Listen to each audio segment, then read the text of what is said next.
to Invest Insights. I'm Abby Maloney. Today I'm joined by Gene Waddy, the CEO of Alpha Business Solutions. Thank you so much for being here today, Gene.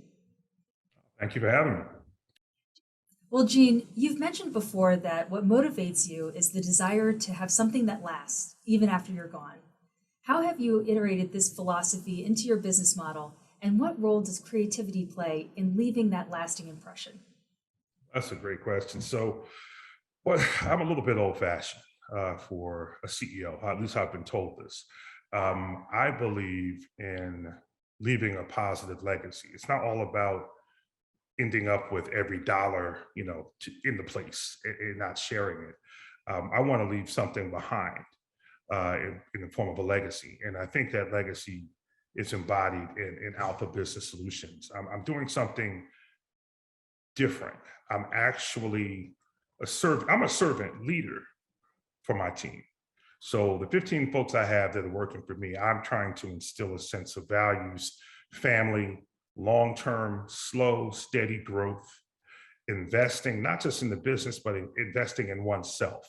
So this journey that I'm on with Alpha is really around those basic values, like mutually satisfactory relationships between the firm and the team members, loyalty, long-term. I'm there for them and I know they'll be there for me. So from a perspective of creativity, what I do, I try to come up with ways every week, every month to build team cohesion. So the CEO comes down off his high horse and calls each and every team member and asks them their opinion on things, whether it's the business or outside of the business. I'm trying to get to know them and let them understand that I value them. And miracles happen when you treat people well. They treat folks well. My employees are treated well. They treat my customer well. And the customer treats the business well. And that creates sort of a flywheel effect that builds value for years and years to come. So that's what I mean by leaving a legacy that lasts well after I'm done. A common complaint regarding DEI is that businesses often struggle with it when it comes to fulfilling DEI goals, or spend more time talking about what it means rather than executing and implementing their plans. When you see those situations arise, what are some creative strategies you help implement to achieve those goals, and how does that make business more innovative and viable in the long run? That's a great question. So I have built two successful businesses in the diversity and inclusion space. A staffing company, which was Diversent LLC, but also now Alpha Business Solutions, which is a payroll company. But we are a certified minority-owned firm. So we have leveraged that certification to grow the business. So we're in conversations with Fortune 500 companies all the time around diversity and inclusion, whether it's workforce diversity or supplier diversity, and they want to move the needle. What I do is basically say, okay, we don't want to boil the ocean, okay? If you haven't grown up in the diversity and inclusion space, start small. And what I say to them is basically there are two ways to move the needle. There's supplier diversity, which is doing more business with minority-owned firms like Alpha Business Solutions. So you're expanding your supply chain to make it more inclusive. You're adding more diverse suppliers. The other piece is workforce diversity, hiring, training, and retaining and developing more diverse talent that you will hire as an employee of the firm. So it's supplier diversity, workforce diversity. I tell my customers all the time, what gets measured gets done. So start with the brutal facts. If you don't have a supplier diversity program, that's okay. Don't beat yourself up about it. Start small. Look at your biggest areas of spend. It could be IT staffing, contingent labor, things like that. Look at your list of suppliers and say to yourself, are any of those certified minority-owned businesses? If not, go find some, right? Start there. And there are plenty of organizations that will help you with that search, right? There's the NMSDC, National Minority Supplier Development Council, which I am a member of.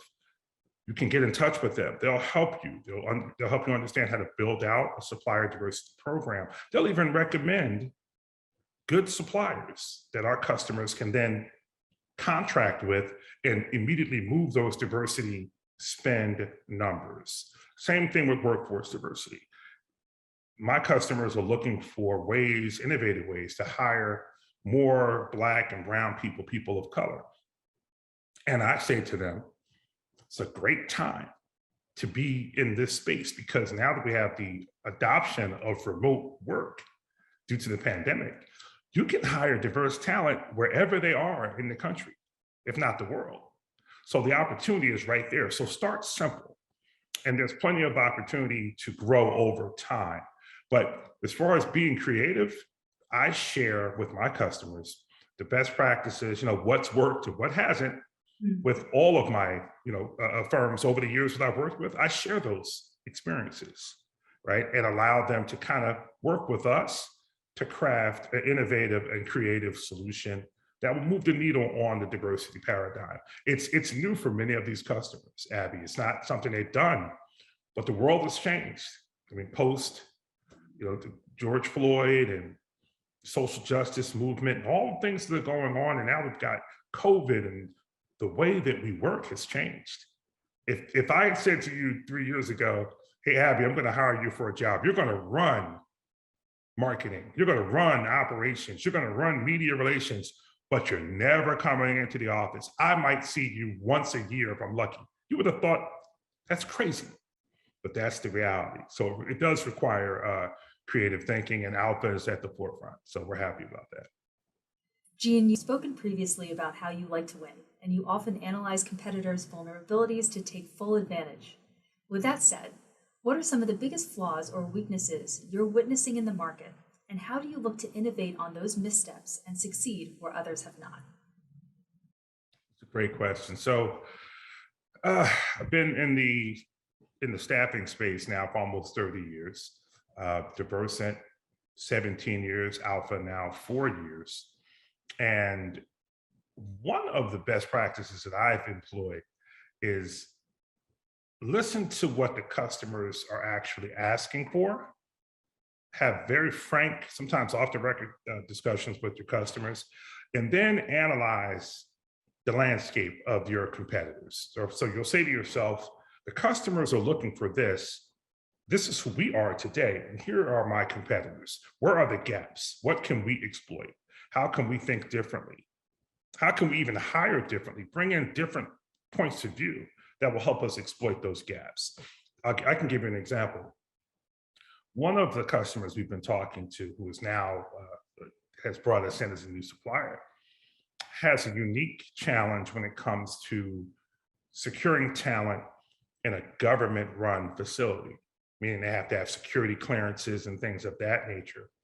And this particular customer was so frustrated that they couldn't find the talent. And they were looking to do more of what we call a direct hire scenario, where the customer has a need, the supplier provides candidates to be interviewed, customer hires them, there's a fee paid, and we move on. That's called direct placement.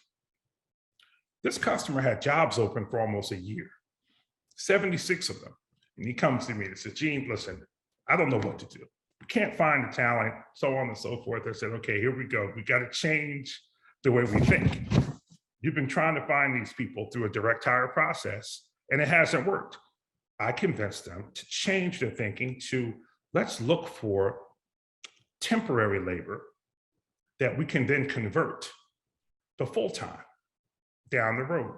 Of course, they have to still, they still have to check all the boxes around the certifications and the security clearances. But it took my analysis to say the reason this isn't working is because all the suppliers, all of my competitors are married to what they've done in the past. And they're not understanding. We're in the middle of a global pandemic. What worked not even a year ago may not work today. So I convinced the customer to change the process. And because of that, because of our forward thinking, they gave us an exclusive. So now those openings are alphas to fill, whether it's payroll or staffing. So it's just an example A good CEO is a student of the game. You never stop learning. You never stop asking questions. And by the way, Abby, I'm very good friends with 90% of my competitors. We grew up in this business together. I know that says something about our choices in life, but it's true. And I share information. They share information.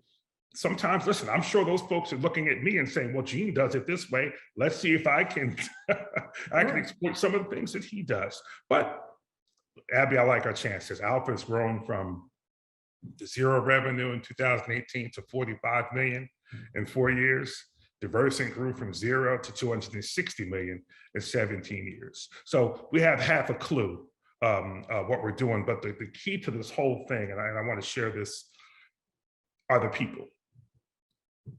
The CEO is just an evangelist. A good CEO is just a servant. Very humble. I don't want the praise. It's not about me. It really isn't. It's about the people that actually are the ones. I may steer the ship, but they're actually rowing the ship. They're moving the ship. Those are the important people in the Alpha and the Diversant story. So it's all about the talent at the end of the day. Thank you very much, Gene.